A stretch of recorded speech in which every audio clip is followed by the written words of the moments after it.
Alon-alon Siratmaja pinanganten wondene ingkang asta wujuding kayu klepu Dewa Ndaru Jayandharu ingkang sinebut kembar mayang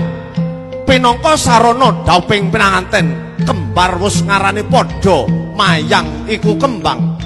kembara kekarepane kembara tresnane kembara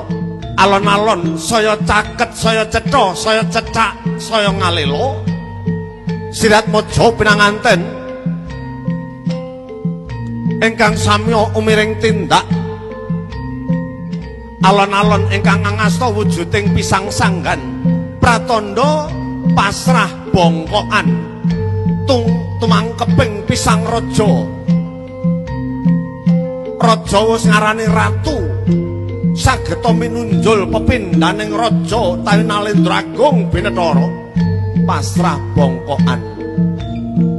para widodari sapta cacahe utawi 7 cacahe nenggih Bathari irim-irim Warsiki Gagar Mayang Tunjung Biru Lengleng Sari Lengleng Wandanu paripurna pasrah pisang sangan kalajengaken adicara silih kembar mayang